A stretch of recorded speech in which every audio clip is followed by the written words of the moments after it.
आज हम functions of money देखने वाले हैं।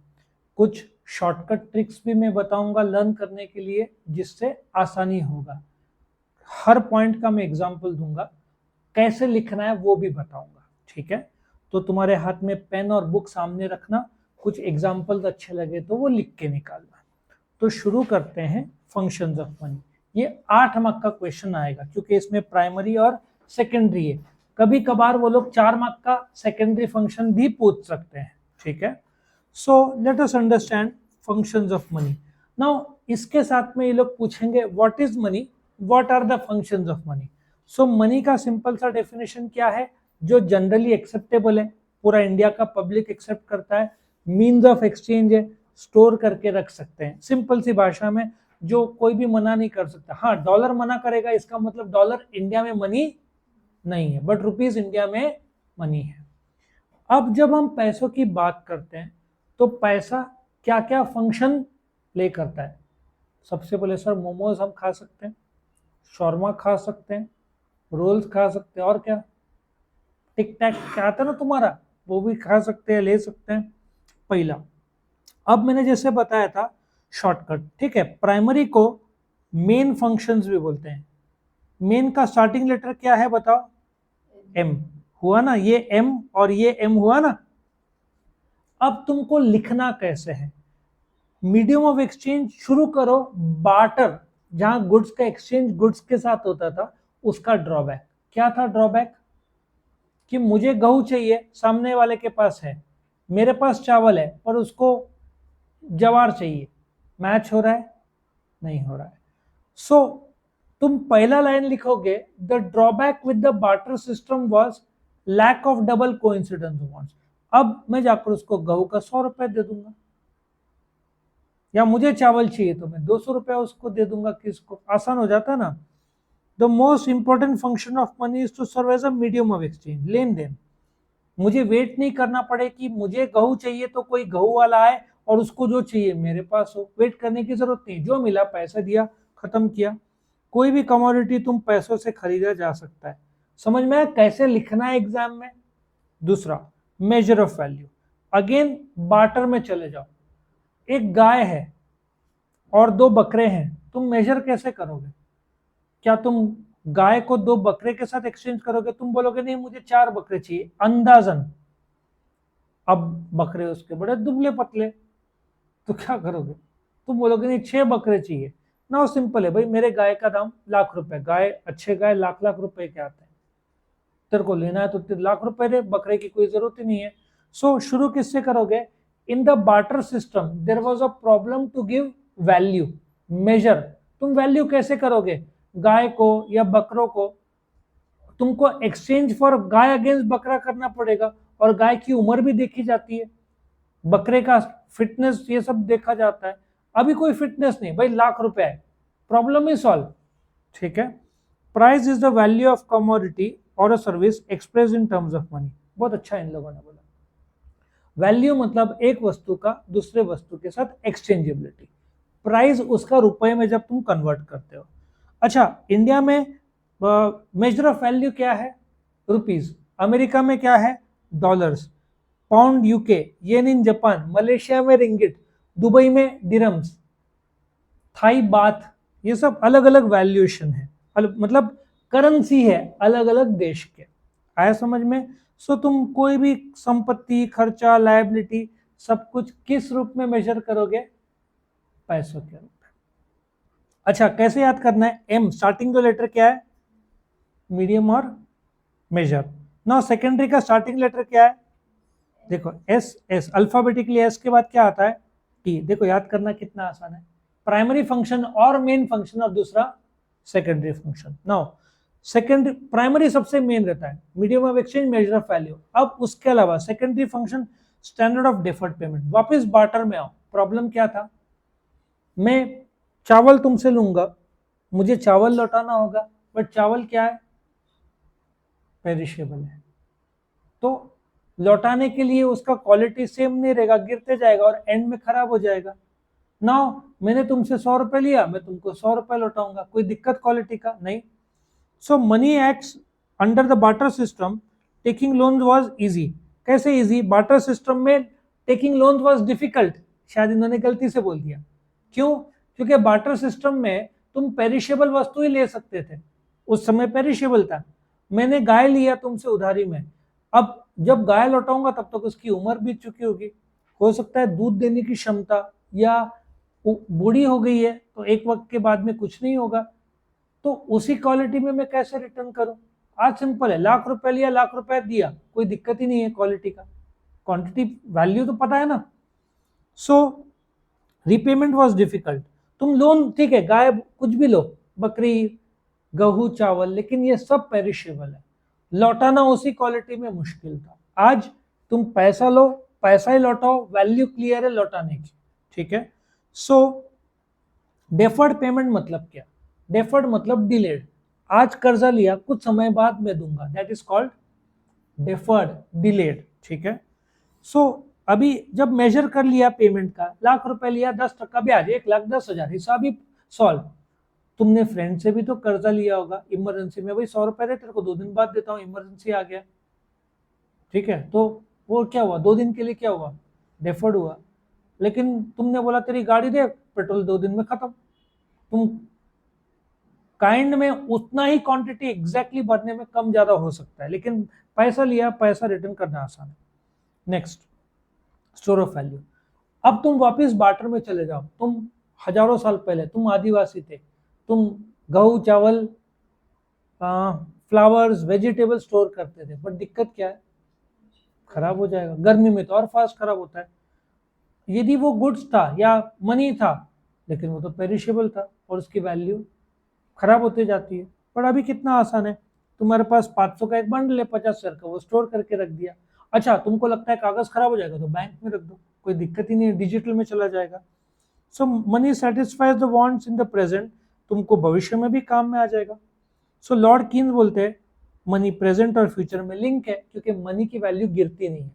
100 रुपये आज है तो कल भी 100 रुपये रहेगा, लेकिन आज गेहूं या टमाटर 100 रुपये है, आज टमाटर मेरे पास 1 किलो है, कल हो सकता है गर्मी की वजह से वो खराब हो जाए, ऊपर लेयर आ जाता है ना, पुराना हो गया तो कैसे? वो तो बोलेगा मैंने तेरे को अच्छा दिया था, तो मुझे उसी क्वालिटी में वापस कर। तो मेजर, एक और चीज, आज टमाटर का सपोजिटली दाम 40 रुपए किलो है, लेकिन वो पुराना हो जाएगा तो वो 10 या 20 रुपए में बेच देगा। लेकिन बार्टर में तुम लौटाओ, यदि मेरे पास स्टोर टमाटर है, वो खराब होते जाएगा, और एक वक्त जब पूरा खराब हो जाएगा, देन व्हाट, ठीक है। सो स्टोर करना तभी मुश्किल था, आज पैसा स्टोर करना आसान है। कैश भी नहीं तो डिजिटल में स्टोर करो, कोई दिक्कत नहीं है। ट्रांसफर ऑफ वैल्यू, ये बहुत अच्छा एग्जांपल है। भारत में कितने गांव है? 6 लाख गांव है। हर एक गांव में देवी देवता बदलते हैं, खान पान बदलता है। मैं सोचता हूँ मेरी एक जमीन है, एक फ्लैट है मुंबई में, बेच के पूना जाओ, सिंपल है। मैंने मुंबई का फ्लैट बेचा 2 करोड़ में, पूना में 1.5 करोड़ का एक फ्लैट लिया, कितना इजी हुआ ट्रांजेक्शन। लेकिन बार्टर में उस समय सब जंगल थे, मेरे पास गाय ये सब थे, वो मैंने सपोजिटली, मुझे तो लेके जाना पड़ता था। राजस्थान में ऊंट चलता है, राजस्थान वाला बोलेगा ऊंट से दूध भी मिलता है, तो हमको गाय की जरूरत नहीं है। और गाय उस डेजर्ट क्लाइमेट में जीना मुश्किल है, उधर ऊंट ही टिक सकता है, बाकी बहुत कम प्राणी टिक पाते हैं। सो ट्रांसफर ऑफ वैल्यू बार्टर में बहुत डिफिकल्ट था। देखो, नॉर्थ इंडिया में लोग पराठे खाते हैं, गहू, महाराष्ट्र में लोग मिसल पाव खाते हैं, पराठे नाश्ते में तुमको बहुत कम मिलना है। साउथ इंडिया में सब इडली सांभर का ही दबदबा है। इंदौर में तूने बताया था पोहा जलेबी, गुजरात में सब गुजराती क्या फाफड़ा और थेपला और ढोकला खाएंगे, सबके खान पान अलग। तो मैं यहाँ से लेके जाऊँ देने के लिए, वो लोग को चाहिए नहीं, क्योंकि उनका लाइफस्टाइल अलग है। सो ट्रांसफर ऑफ वैल्यू बहुत डिफिकल्ट था, क्योंकि मेरे पास जो है वो उस गांव को या उस सिटी या स्टेट को नहीं चाहिए, बट उनके पास जो है वो मुझे चाहिए, तो मैच नहीं होता था। अभी सिंपल है, बॉम्बे का फ्लैट बेचा, 2 करोड़ आया, 1.5 करोड़ का खरीदा, 50 लाख का सेविंग, सब पूरा पैसों में, ठीक है। नेक्स्ट इज कंटिंजेंट फंक्शन, और इसका भी याद करना आसान है। मैंने क्या बताया था, सेकेंडरी का starting letter S S T हुआ, और कंटिंजेंट के तुमको याद कर आसान है, प्रोफेसर किनले ने दिए, 4 ही फंक्शन है। मेजरमेंट, पहला क्या है? Measurement of national income. अपने देश का नेशनल इनकम पहले क्या होता है? गुड्स एंड सर्विस का पैसा में कितना प्रोड्यूस हुआ इंडिया में, उसको नेशनल इनकम बोलते हैं। कितना है अपने देश का national income? 350 lakh crore. China का 2000 लाख करोड़, अपने से 6 गुना है चाइना। अमेरिका का कम से कम 3, 3.5, 4 हजार लाख करोड़। सो गिन सकते हैं ना हम नेशनल इनकम। और बोलते हैं ना मनी टर्म्स, तुम बार्टर, जब हजारों साल पहले जब पैसा नहीं था, हाँ, वर्ल्ड के 58% गाय भैंसे इंडिया में, वर्ल्ड के सबसे ज्यादा गधे पाकिस्तान में, गधे, डोंकीज। तो बोलने का तात्पर्य, मैं एक्चुअल में बोल रहा हूँ, गधे जो है ना। और जिम्बाब्वे के पास हाथी। ये सब तुम क्वांटिटी में मेजर करोगे, हाँ 58% गाय भैंस इंडिया में, बट इन सब का मॉनेटरी वैल्यू भी निकाला जा सकता है। आया समझ में? उस समय तुम क्वांटिटी निकाल सकते थे, भाई इतने ही हमारे पास क्वांटिटी है, अभी वैल्यूएशन में निकाल सकते हैं। सो और नेशनल इनकम का वैल्यूएशन भी आसान है। 350 लाख करोड़ में फैक्टर्स ऑफ प्रोडक्शन में रेंट, वेज, इंटरेस्ट, प्रॉफिट, हर एक का कितना हिस्सा, वो भी समझ में आता है, वो भी कर सकते हैं। अच्छा, बेसिस ऑफ क्रेडिट अभी कैसे होता है कि कर्जा क्रिएट होता है। तुमने बैंक में 1 लाख रुपए जमा किया, बैंक ने उस लाख रुपए में से 60,000 किसी को कर्जा दिया। सो उधारी में जो तुम बैंक में डिपॉजिट करते हो वही कर्जे का कारण बनता है, तो पैसा और आगे बढ़ जाता है। सो लिक्विड बेस मिलता है। तुम कहीं पे भी घूमने गए तो तुम्हारा कार्ड शायद ना चले, बट कैश तो इंडिया में कहीं पे भी चलेगा। डेबिट कार्ड गांव में शायद ना चले, यूपीआई के लिए नेट का रेंज ना हो, बट कैश तो कोई भी स्वीकारेगा, तो बेसिस ऑफ क्रेडिट बन जाता है। तीसरा, इम्पार्ट्स लिक्विडिटी टू वेल्थ। एक सिंपल सा कहावत है, पैसा पैसे को खींचता है। तुम शेयर बाजार में पैसा लगाओ, शेयर बाजार में बढ़ेगा तो तुम्हारा भी आमदनी बढ़ते रहेगा। या तुम बोलते हैं ना गोल्ड खरीदो, गोल्ड का दाम कितना हो गया था बीच में? 80,000, 78, 80 में चला गया था। कुछ साल पहले कितना था? 50। बस तुम्हारे पास, तुमने कैश है 50,000, उससे गोल्ड खरीदा, ऐसे रखा, 2-4 साल में 80,000 हो गया। अब तुम बेचने जाओ तो तुमको ज्यादा मिलेगा, कम मिलेगा? हो गया ना value addition. So liquidity to wealth. और आगे चलकर तो बोलते हैं गोल्ड 1 लाख रुपए तक चला जाएगा। आया समझ में? अभी तो थोड़ा डाउन चल रहा है, लेकिन 2 साल में गोल्ड लाख रुपया हो ही जाना चाहिए। तो आज तुम्हारे पास गोल्ड है, 2 साल बाद वैल्यू क्या होगा उसका? बढ़ जाएगा। ठीक है। So government bond, security, shares, तुम कैश से ये खरीदो और फिर उसको बेच दो। और लास्ट में मैक्रो इकोनॉमिक वेरिएबल्स, अपने देश का 350 लाख करोड़ का नेशनल इनकम, उसमें से 250 लाख करोड़ का खर्चा, 100 लाख करोड़ का सेविंग्स, उसमें से 50 लाख करोड़ का इन्वेस्टमेंट। समझ में आ रहा है हिसाब? एग्जाम्पल, तुमको पॉकेट मनी दिया 1,000 रुपया, 1,000 रुपये तो तेरा तो 1,000 रुपये में नहीं होगा, अपने को 10,000 चाहिए कम से कम। 10,000 में क्या क्या करेगा?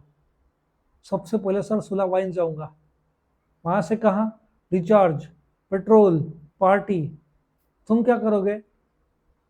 शॉपिंग। सोचो ना, तुम गिन सकते हो, 10,000 दिया इनकम, 6,000 रुपया खर्चा, 4,000 रुपया और खर्चा, क्या सेविंग्स? सेविंग्स हुआ 4,000 रुपया। सो गिन सकते हैं ना पैरामीटर्स। 6,000 में से रिचार्ज 700 रुपए का, पेट्रोल 1,000 रुपए का, पिज्जा 500 रुपए का, और क्या? और क्या खाओगे? मोमोज खाएगी, कितने का आता है? 100-150 का आता है। तुमने कॉफी पिए थे कल, बराबर ना? और बोला था माता जी को बोलना हम कॉफी पी रहे, बराबर ना? सो कॉफी, पैसा गिन सकते हैं, कितना आसान है। सो एस्टिमेशन ऑफ, बोलते हैं ना मैक्रो इकोनॉमिक, हर चीज का गिन सकते हैं। गवर्नमेंट को, अरे भाई गवर्नमेंट टैक्स कलेक्शन, बीच में जीएसटी 2 लाख करोड़ गवर्नमेंट कमा रहा था, इनकम टैक्स 1 लाख करोड़ तो ऐसे आ जाता है, 1-1.5 लाख करोड़। सो सब गिन सकते हैं, मेजरमेंट कितना हो रहा है। अपना टैक्स कलेक्शन ही साल का 40 लाख करोड़ जितना चला जाता है। सोचो कितना अपना देश कमा रहा है। 350 लाख करोड़ का जीडीपी, करीबन 40 से 45 लाख करोड़ का टैक्स, सब गिन सकते हैं। उसमें से गवर्नमेंट खर्चा 50 लाख, मतलब कम पड़ रहा है गवर्नमेंट को, -5 से 10 लाख करोड़, जिसको फिस्कल डेफिसिट बोलते हैं। सब मेजरेबल है। आया समझ में? कितना आसान था ये फंक्शंस ऑफ मनी। तो इसका मेन के हिसाब से 2 कर लेना, इसका एस के हिसाब से कर लेना और ये किनले का कंटिजेंट का 4 कर लेना, तो आपका काम हो जाएगा। तो यहाँ पे ये क्वेश्चन खत्म होता है।